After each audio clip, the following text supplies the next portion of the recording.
So with the recent balanced data slate shaking up Warhammer 40k, let's talk about a few of the units that improved the most and are now looking scarier than ever on the tabletop.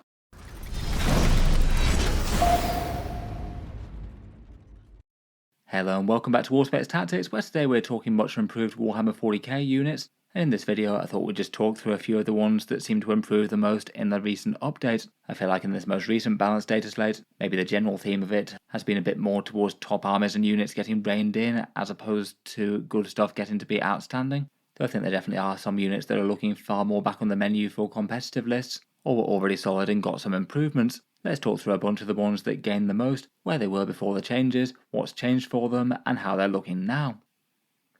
Jumping straight into it, and perhaps one of the most unexpected buffs I thought were to Knight Armigers, where basically the Helverins and Warglaves both dropped by 10 points. The Armigers basically feel like they've got the role of being the troops of the Imperial Knights, maybe not absolutely stand out on the damage front, but certainly not terrible. And this felt like an odd change, as Knights really aren't doing too badly at the moment. Win rates are around about a fairly balanced 50%. Imperial Knights don't generally tend to be the army that's top massive grand tournaments and things quite as much as others. They certainly have won a fair bunch of big events in the last few weeks, but absolute top level success like that certainly doesn't stop them from being very scary indeed at one day events or any more casual games. In Imperial Knight army lists, there often tended to be a bit of a balance between the big knights and the small ones, far more so than Chaos when they're all about spamming war dogs. The Armigers would still be present in pretty good numbers in literally every list still, with both of them dropping 10 points. That's essentially a 7% decrease on any section of the army that you were building in Armigers. That's really massive for a unit that you could absolutely viably field as half your points cost or more. The Helverins for the 130 points are the autocannon knights, striking with their strength 9 damage 3 autocannons,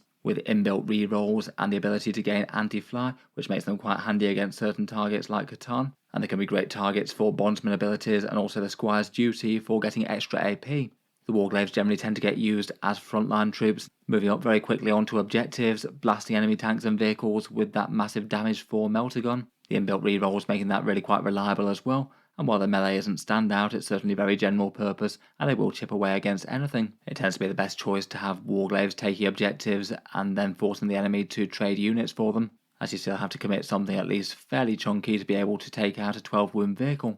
Both of those were absolutely solid units before, and I'm really not sure why Games Workshop decided to drop them both by 10 points, but it certainly seems like a big boon to Knight armies. I feel like it could be enough to change the composition of some of them, maybe people choosing to use one less big knight and a few more Armigers.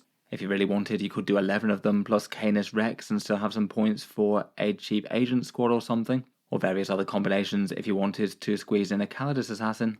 In any case, it's very easy to put a whole bunch of questing hounds on the board now. Next up, and perhaps surprisingly direct winners out of the update, are the humble Intercessor squad.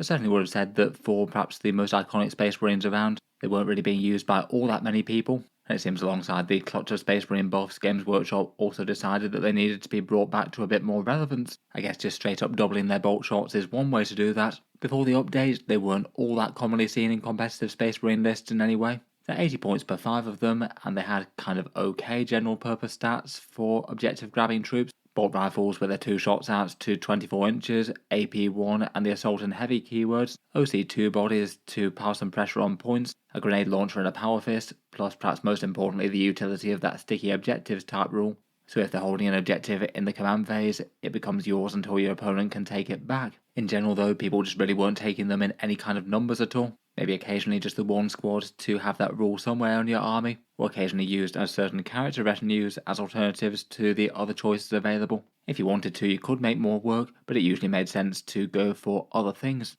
Now though, as mentioned, they did get a very direct buff from the balance update. In addition to their current special rule, they also gained target elimination. If the unit is selected to shoot and it shoots all of its shots at just one enemy squad, then you get to add 2 to the attacks of bolt rifles equipped by models in the unit. In general, if you were taking a 5-man utility Intercessor squad, then you didn't tend to want to be splitting fire anyway. At their damage output before, they were kind of unlikely to be overkilling things, but now it basically means that you've got 80 points for 20 attacks at strength 4 AP1 damage 1, plus a strength 9 crack grenade shot or swap to a frag. And all in all, that's a pretty crazily fearsome rate of fire. A few of these is going to make an absolutely massive dent in any horde armies that you might be fighting. They'll still get their assault and heavy keywords, so you can advance and shoot that, with the exception of the grenade launcher at least. Or if you do find themselves able to sit still for a turn, you could have them hitting on 2s if desired. but just for damage output, if they're moving around normally, they kill around about 9 termagants for an 8-man unit, or 2 slain Space Marines. Against a lot of targets, they're kind of similar to the output of Infernus Marines now, which is kind of crazy given that they're the ones with the high volume anti-horde style weapons. Overall, with that rule, at least one unit of these guys seems like a very easy pick, marking a sticky objective,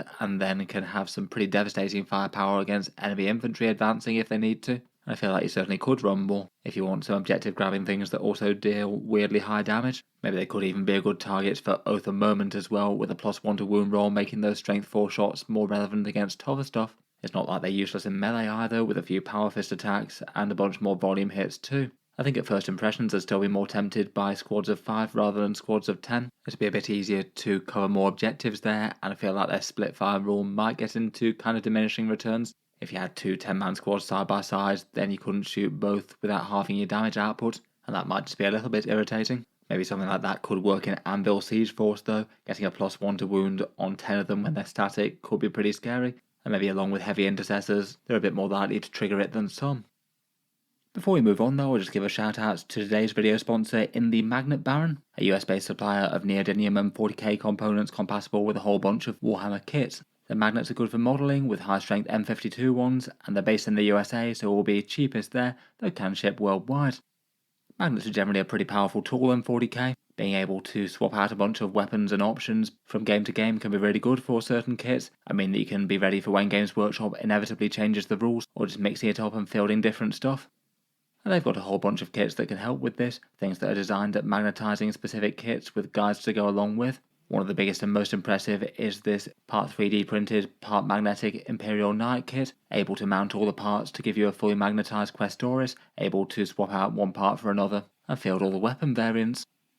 They've got loads of other stuff, including more general purpose supplies, tools and things like flying bases. I'll cycle back to them at the end of the video. But in any case, thank you to them for sponsoring this one, and feel free to check out their store, links down in the video description. Moving on with the improved units though, and next up of a case of something already being usable getting better, we have the Tyranid Norns, both the Norn Emissary and the Assimilator. Pre-updates, the Emissary was the one that was making the most appearances on the tabletop.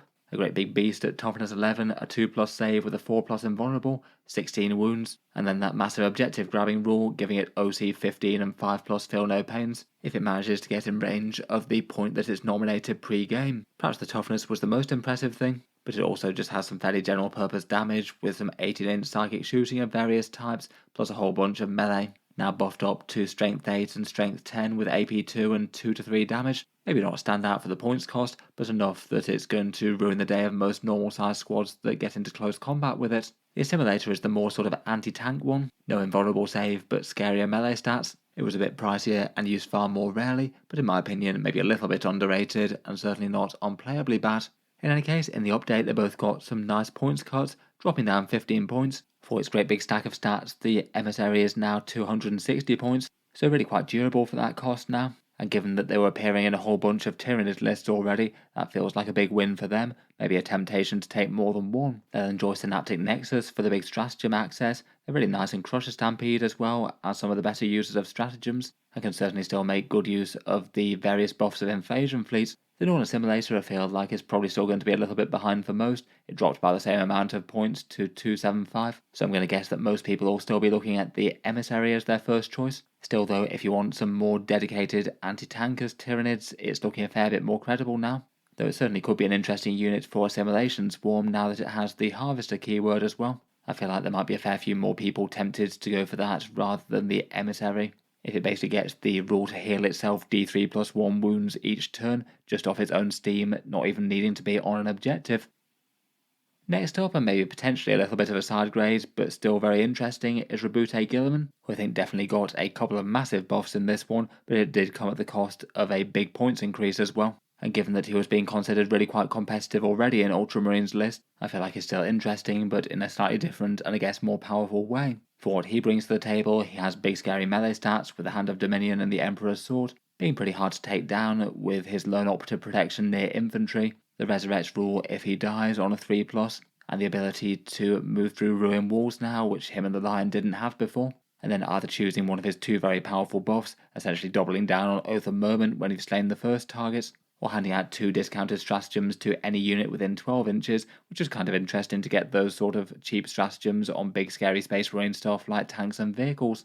Pre-update he was 285 points, now he's gone up to 345, but for that fairly princely cost he got 2 very big upgrades to his buffing rules. First up, just the general Oath of Moment change for Space Marines helped him out a whole load. It now gives you reroll hits and also +1 to wound, so making that massively more effective as a buffing rule. If you were, say, hitting on a 3+ and wounding on a 5, that's essentially double damage, and Guilliman allows you to double down on a Space Marine rule that is now enormous in terms of impact. On top of that though, he can also use both the free stratagems and the double oath in the same turn. Previously he would have been choosing one of those 2 very powerful abilities or the other. I feel like now he's going to be doing both of them each time. He's just got kind of staggering value as a centerpiece. That could be something like a free Armor of Contempt and a free damage dealer stratagem, maybe something like Storm of Fire, or even just a command point reroll on a great big scary shot, and not have to compromise on handing out that double Oath of Moment to your first target and your second. Overall he feels rather terrifying. He could be handing out some pretty mad mortal wound shooting to multiple units of Sternguard across the board. He could support Ironstorm Spearhead, both amping up their big firepower with Oath and also giving them cheaper stratagems to keep the Space Marine tanks scary or doing things like free Overwatch. Overall he's just looking kind of enormous as a centerpiece. His buffing rule's better than ever and is still no slouch in combat if he does catch up with something. Next up, we've got the Golden Custodes jet bikes of the Vertus Praetors. The Custodes bikes have been pretty noticeable as their weakest mainline plastic kit, basically for the entirety of 10th edition, despite numerous small tweaks in terms of points reductions from GW. Their stat lines were just a little bit underwhelming and no chunkier than your regular guys, and they didn't really tend to do enormous amounts of things different. The speed often got negated due to having to go around terrain. Their damage output was really quite similar to the rest, and their shooting wasn't really powerful enough to differentiate them, and they had a special rule that they basically never use under normal circumstances, because if you did that you'd have to advance with them, and by doing that you were missing out on their shooting and fighting, which would inevitably be better.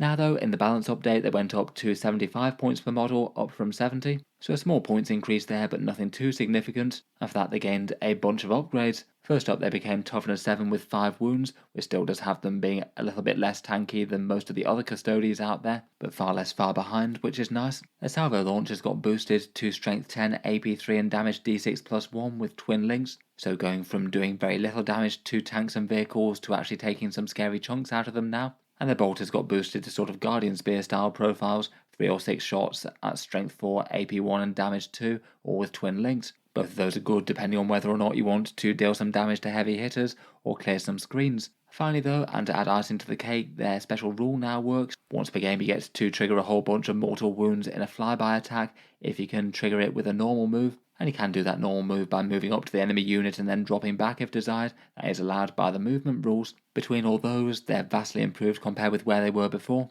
My first instincts are they're probably not going to be standout amazing for the Custodes and spammed in every single list, but I think it's more got to the point where if you want to use them then you absolutely can. They feel like a viable alternative to the rest now, as opposed to just being very clearly massively behind. Next up, for a unit that's gone from kind of struggling for a role to looking really quite scary, are the Sternguard Veterans. They're a unit that pre-update were kind of struggling for a role. Their damage and defense wasn't awful on either account, but just didn't really quite have these sheer stats to be used as mainline damage dealers, perhaps in the same sort of way as things like Hellblasters. But also, if you wanted a cheap Space Marine unit, generally people were going for one of the ones with various different special support rules. Scouts for being cheap infiltrators, Incursors for +1s to hit, Intercessors with sticky objectives, as opposed to going to the increased damage that the Sternguard brought. For their base stats, their main weapons can either be combi weapons or their fun bolt rifles, 2 shots out to 24 inches or 3 shots within 12, or at strength 4, AP 1 and damage 2. The assault and heavy keywords like Intercessors, but also devastating wounds as well. On top of that, they can also have a heavy bolter with devastating wounds as well, plus a power fist with a bunch of attacks, and can still bully some ladder things in melee as well. For the balance update, they did increase in points a little, going up to 100 points per 5 of them, so pay a bit more of a premium, though it does seem that Games Workshop seem to have let the mortal wounds out of the bag a bit, as they replaced their previous special rule, which was reroll 1s versus the Oath of Moment targets, to now going for the fairly crazy reroll all wound rolls, which I must admit felt like a bit of a brave idea, given that that means that they can just reroll everything that isn't a devastating wound. So there are units that, if within rapid fire range and they shoot at the oath of moment target, they'll on average be spitting out something like 9 mortal wounds in a shooting phase for a squad of 10 of them. Never mind any other damage that you get, and you certainly would get some even against the toughest stuff given the +1 to wounds that Oath has now. It still means they're not quite a unit that'll be one-rounding battle tanks and things, but maybe just having an incredibly powerful mortal wound punch as a fallback option if they don't have a bunch of medium infantry that they could bully. Probably the single craziest use of them so far though looks like it's the Librarius Conclave. The new Space Marine detachment allows you to get anti-vehicle and anti-monster 5+ on a unit with one of the enhancements, and even has an option to get sustained hits on that same unit as well. That means that with a Librarian in tow, you can be averaging around about 25 mortal wounds to any monster or vehicle that you get within half range. I think in theory it's a little bit more than that. So that little combo, if it's delivered into effective range by, say, Uriel Ventris or a Repulsor or a Drop Pod, is going to have a pretty good chance to warm round things like, say, Chaos Knights. Feels like that might be the sort of mortal wound combo that gets patched, but in any case they're certainly looking like fairly general purpose scary damage dealers. A bunch of mortal wound bolt rifles that are going to be effective both against hordes and heavier stuff. Next up, this one was only quite a small one, but seemed like kind of significant for the Blood Angels. The Sanguinary Guard dropped down from 135 points to 130, which isn't crazy as a 4% drop, but given that they were already quite a competitive unit that were doing well enough in strong lists, it does maybe seem like it pushes them even further in lists. Perhaps more temptation to use some beyond the block of 6 with Dante that tends to be quite common. Generally at the moment, people tend to run them with the Oncoming Blades, 4 attacks at Strength 6, AP 3 and Damage 2. That means that they go up to Strength 8 and 5 attacks on the Charge and Liberator, just very nasty general purpose damage profiles. They move nice and quickly with their jump packs. With Dante they'll move even further, and they've got the opportunity to advance and Charge and Liberator Assault Group. And if you really want to break something big, you can potentially use Red Rampage for lethal hits and lance on all those attacks. The Armour of Contempt nerf might have hurt them a little bit, but they're still pretty durable. 3 wounds at toughness 4 with a 2+ save and a 4+ invulnerable, and potentially -1 to hit and wound in melee too, making them harder to kill on the strike back than you might expect. I certainly wouldn't be surprised to see a few more of these cropping up in Blood Angels lists than they were before. Otherwise, for main unit focuses, we're back to the Space Marines once more, and the Outriders squad got a very nice glow up as well, basically trading out a fast advance rule for a very hard hitting melee rule, getting strength 5, AP 1 and damage 2 attacks on the charge. Previously they were a little bit disappointingly niche, kind of toughish and fastish, but also needing to go around terrain in a way that jump intercessors don't have to, and only really being good against light infantry due to having nothing but strength 4 damage 1 attacks. Being able to do some actual okay melee damage on the charge though I think is quite a big change. Now when they hit home they get +1 strength and +1 damage. So after their bolters they've got 12 attacks per unit, all at strength 5, AP 1, damage 2, so now they've been able to move from being able to kill light infantry quite efficiently to being fairly scary against standard sized Space Marines as well. They also potentially confer that same buff to chaplains if they're leading them as well, which work quite nice, with that buff helping the chaplain and the chaplain's buff helping the entire squad with +1 to wound. And could be kind of interesting for similar sort of things with the Ravenwing Command Squad too. Overall they just seem far more viable for the small skirmishing unit type role that they often wanted to have. Kind of excellent for several of the Divergent chapters as well. Blood Angels can have strength 5 and strength 7 when they charge in, which is pretty nasty in Liberator. Space Wolves might be able to find some room for them given that they already like to run the Stormlance task force, and that gives the Outriders a bunch of other help as well. And Dark Angel's Ravenwing just got far better. As mentioned, different leader options, but also their company of hunters make these a lot easier to charge with now, being able to advance, shoot and charge with mounted. Otherwise, maybe for a few honourable mentions, I feel like the Necrons in the Doomsday Ark and the Silent King are perhaps worthy of a shout out, just given how scary they look in the Star Shatter Arsenal formation. Potentially looking on paper like it could be the way that people are choosing to play Necrons going forward. We'll see how much that materialises, but both of these units were already fairly solid in Hypercrypt and other places, though it seems like they're absolutely focal units of Star Shatter. Not getting any points adjustments at all seemed like a massive win for them. Otherwise, perhaps other winners are other undercosted things that feel like they could have gone up but chose not to. The Great Unclean one with the 4+ Feel No Pain enhancement that's just a crazy stack of stats for 260 points lives to go on living another day, and both Typhus and the Death Shroud are the same points as they were previously. Really not looking too bad for the Death Guard, particularly given that a bunch of the stronger things in the game got nerfed. Mortarion also gains Deep Strike as well, which gives you one more option with him that you might want to take sometimes. I guess Games Workshop didn't give the Nurgle Demons quite so much love with their Battleshock detachment though. Otherwise, for a bunch of honourable mentions, Heavy Intercessors gained big bolt rifles going off at damage 2. That does make them a fair bit more threatening, though I feel like the points cost rise does have some trade-off with them there. They did go up at least fairly significantly, and strength 5 damage 2 is still good at killing some things, but not really everything. I guess could be nice if you wanted to make Anvil Siege Force work though. Lionel Johnson got a far better sweep profile, though did go up in points, again having some pros and cons there. On the whole, I'd say it's probably better given that he's so much more of a threat to 2 wound infantry though. Ravenwing Black Knights gained devastating wounds and are better in company of hunters. Deathwatch kill teams and Terminators in general did well. The Demon's Bloodletters could already be fairly scary out of Deep Strike Charge. They'll be a bit more expendable than they were before at 110 points now. Pretty efficient for their damage when they can often be stepping straight into combat out of Shadow of Chaos. The Necron's Ophidian Destroyers feel quite nice, dropping down from 90 to 80, and I feel like that's far more tempting for a unit going burrowing on and off the board. And otherwise we had a bunch of other things get small improvements, things like Tyrant Guard, Thunderkin, Reavers, and several other formations of Necron units, all of which might be a fair bit more tempting than they were before, though possibly not say that they're crazily standout. In any case though, I'll leave this one here. What do you make of some of the units that won out the most in the previous balance update? Would you have added anything else to the list? And are you going to be tempted to put any of the previous on the tabletop more than you were before? Finally, I'll just cycle back to the video sponsor in the Magnet Baron. As mentioned, link down in the video description, supplier of all things neodymium for your Warhammer modelling needs. For their other things, as well as the stuff mentioned earlier, they've got just more general purpose magnetising starter bundles, having things like drills, a pin vise, magnet applicators, and a whole bunch of different sizes to get you going. Could be one easy one-stop shop for a starter set if you do want to jump into swapping out weapons and things on your minis. They've just got generally just about every size and shape of magnets under the sun, including ones aimed to fit flush under bases. Games Workshop bases tend to be around about 2.2mm, so nice to have something compatible with that. As mentioned, they've got a few 3D printed bits like the Questoris Knight bundle, taking a bit of the guesswork and the jury rigging out of magnetising those. And plenty of other more standard magnetising kits with various options aimed at 40k kits such as Armigers and War Dogs, Monoliths, the Invicta or the Rogel Dawn Battle Tank. Finally, they've got their flight stand bundles as well, another thing that's commonly solved with magnets versus Games Workshop ones that can have problems with snapping off or not holding onto their models properly for the sort of ball and socket joint ones.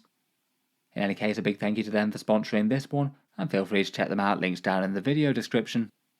In any case, I'll leave that one there for now. Feel free to subscribe to Auspex Tactics or check back later if you'd like to see more like this. I do tend to post 40k videos most days. Check out all the bits down in the video description if you'd like to, including the channel's Patreon page and affiliate discount links for buying Warhammer if you're going to in the near future. They all support the channel. But in any case, an absolutely massive thank you for listening, and I'll hope to see you guys next time.